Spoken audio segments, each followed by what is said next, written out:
So this is what we did live. It was really fun. We start with a dot in each corner with pencil, create a border.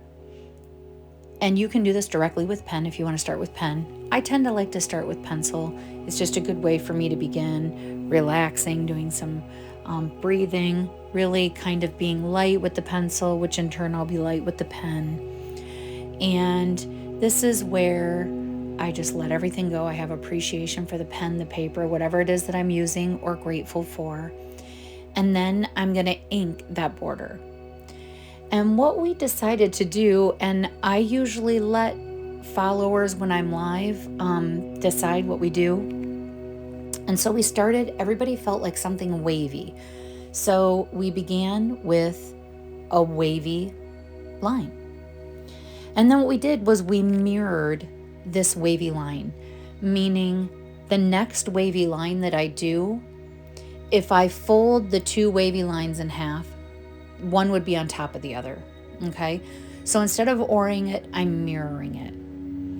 And so we continue to do this. I left a little space at the end of one of the corners because we end up doing another tangle there. And then you'll be able to see what it ended up looking like when I added some extra things to it on my own after the live was over. These are the grabby pens that I love. There'll be a link in the description. For those, just go to the link tree, go to Grabby, and there's a code you can use for a discount at checkout.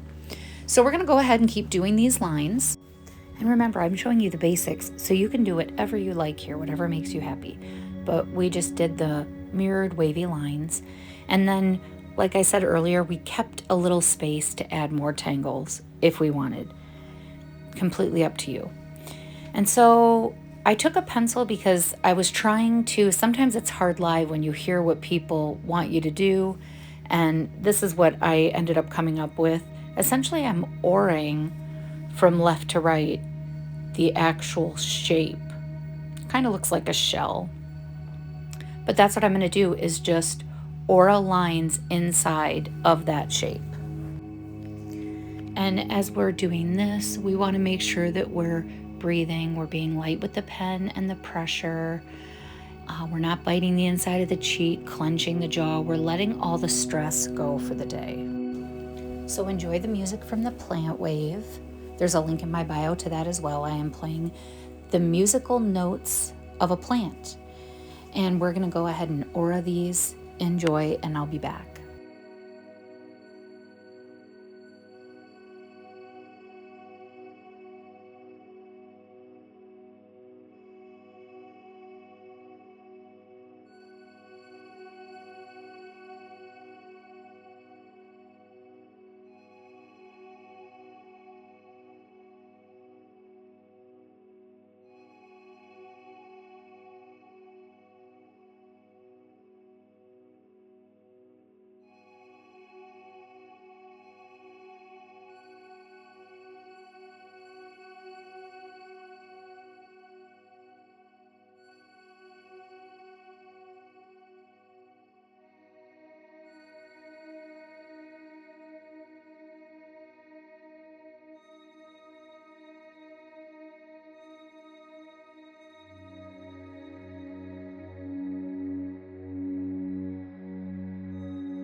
So now we've done every other.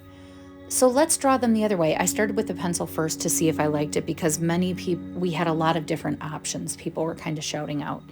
So this is what we decided to do, just to see what it looked like from a contrast standpoint, if we could get them to look maybe billowy and fluffy. So we're doing just the exact same thing in the opposite direction. So enjoy, breathe, be kind to yourself. I'll see you in a bit.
And so here's what it looks like. So then they decided, well, we all decided together we're going to do inside out crescent moon. So this is crescent moon, but we call it inside out.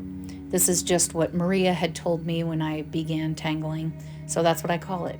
So we're going to start with this ladybug. I like to leave a little tiny shine spot. So I leave a little round area white. And then I'm orating it twice. Now, when I do this and just keep adding these, stacking them on top of each other and behind each other, sometimes I don't do 2 auras. Sometimes I do 3. Sometimes I do 1. Do whatever makes you happy. So I have this slow for the first couple, and then I'll speed it up, and I'll show you waiting.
So for shading, again, no rhyme or reason to it. There is no light source in the Zentangle method, so you can place shading anywhere. I essentially just did it kind of down the original wavy lines we created, and I'm using what's called a tortillon, which is wrapped paper. And this is what it starts to look like. It is giving that billow effect. I dim the lights because it's easier to see, because graphite tends to be shiny. Well, it is shiny when you have it on paper. So the light shining on it, you really can't see the look, which is why I dim the lights a little bit. Now this is weighting. Weighting is another way to add some contrast and depth to a drawing without adding more graphite, because sometimes when we add graphite, it tends to just look what I call muddy. And so this is just going to add a little something, and I'm going to end up doing it on the top and the bottom of each and every one. And I really liked what this added to it. You'll have to let me know in the comments if you do as well. And you can put that shading anywhere you want to. So after I did all of this weighting, and this was very meditative for me, this is what we've got. I added some more shading, some more graphite, and this is what it came out to. I love it. I love the ease of this. Everything was extremely repetitive. So it was something that just ended up being, I just loved it. So let me know in the comments what you think. Check out my other videos. Don't forget to subscribe. And remember, the way I teach Zentangle as a certified Zentangle teacher is about the journey to the end of the tangle. The tangle is a bonus at the end. And don't forget, I love this so much, but I very much feel it's okay to go outside the lines. I'll see you next time. Check out my other videos and don't forget to subscribe. See you soon.